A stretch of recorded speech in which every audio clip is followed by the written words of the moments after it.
एक बरसाती रात थी।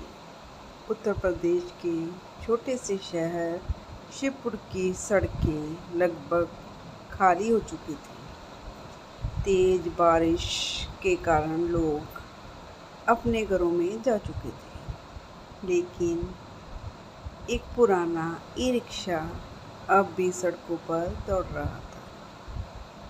उसे चला रहा था अर्जुन, जिसकी उम्र लगभग 28 साल थी।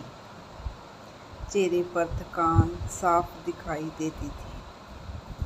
कपड़े बारिश से पूरी तरह भीग चुके थे, लेकिन उसकी आंखों में मेहनत और ईमानदारी की चमक अब भी बाकी थी।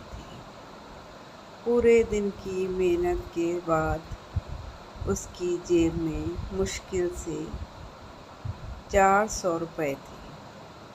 वह जल्दी घर पहुंचना चाहता था, क्योंकि उसकी बूढ़ी माँ कमला देवी कई दिनों से बीमार थी और दवा ख़त्म हो चुकी थी। तभी पीछे से एक घबराई हुई आवाज़ आई, भैया ज़रा रुकिए। अर्जुन ने ब्रेक लगाया। सामने एक काली लग्जरी कार खड़ी थी, जिसका टायर पंक्चर हो चुका था। कार के पास खड़ी लड़की को देखकर वह कुछ पल के लिए चुप रह गया। महंगा सूट, हाथ में हीरो की घड़ी, कंधे पर विदेशी बैग और चेहरे पर चिंता। लड़की ने विनम्र स्वर में कहा, क्या आप मुझे चौधरी विला तक छोड़ सकते हैं? अर्जुन ने बिना कोई सवाल किए सिर हिलाया। लड़की ई-रिक्शा में बैठ गई। कुछ देर तक दोनों के बीच खामोशी रही। फिर लड़की ने पूछा, तुम्हारा नाम क्या है? अर्जुन, रोज यही काम करते हो? अर्जुन मुस्कुराया, गरीब आदमी के लिए काम ही जिंदगी है मैडम। लड़की ने पहली बार किसी गरीब की आंखों में इतना आत्मसम्मान देखा। करीब 25 मिनट बाद ई-रिक्शा शहर की सबसे आलीशान हवेली के सामने रुका। ऊंचे गेट पर सुनहरे अक्षरों में लिखा था, चौधरी विला। लड़की नीचे उतरी। अर्जुन ने धीरे से कहा, मैडम, किराया।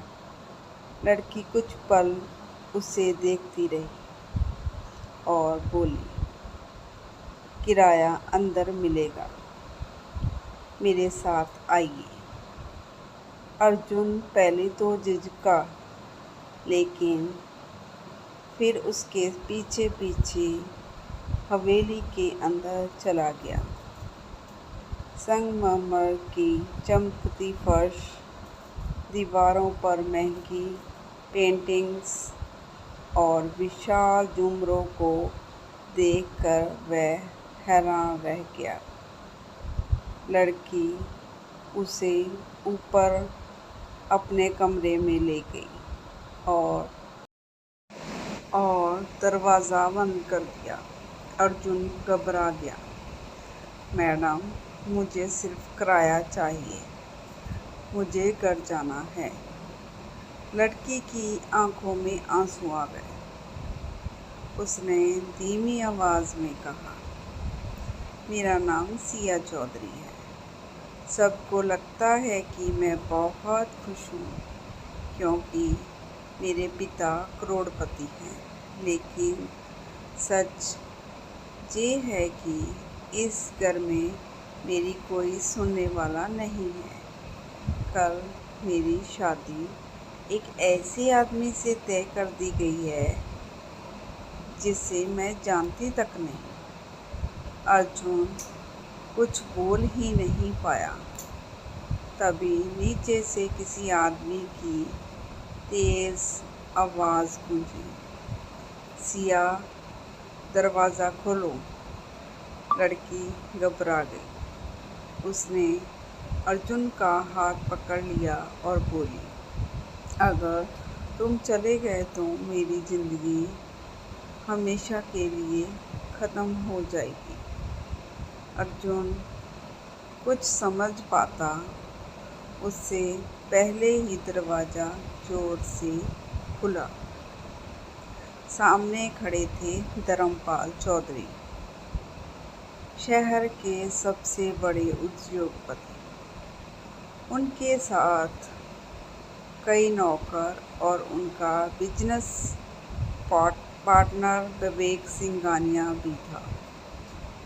धर्मपाल चौधरी ने अर्जुन को घूरते हुए पूछा, ये लड़का कौन है? कमरे में सन्नाटा छा गया। तभी सिया ने कांपती आवाज़ में अर्जुन का हाथ पकड़ लिया और बोली, ये मेरे पति हैं। ये सुनते ही सबके चेहरे बदल गए। विवेक ठहाका मारकर हंसने लगा। एक ई रिक्शा चलाने वाला चौधरी परिवार का दामाद धर्मपाल चौधरी गुस्से से कांप उठे। अर्जुन ने सच बताने की कोशिश की, लेकिन सिया ने उसे रोक दिया। धर्मपाल गरजे, अगर तुमने इस गरीब लड़के को चुना है तो आज से इस घर से तुम्हारा रिश्ता ख़त्म।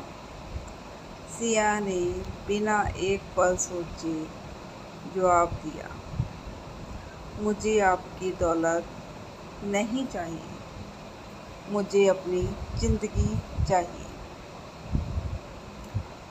कुछ ही मिनटों बाद सुरक्षा गार्ड ने दोनों को हवेली से बाहर निकाल दिया। तेज बारिश अब भी हो रही थी। अर्जुन परेशान था। आपने जी क्या कर दिया? मैं आपको कहाँ लेकर जाऊँ? सिया मुस्कुराई, जहाँ इंसानियत हो वहीं घर होता है। दोनों धीरे धीरे शहर की एक तंग गली में पहुँचे, जहाँ अर्जुन का छोटा सा कच्चा मकान था। अंदर उसकी माँ कमला देवी खांस रही थी। अर्जुन ने उन्हें सहारा दिया।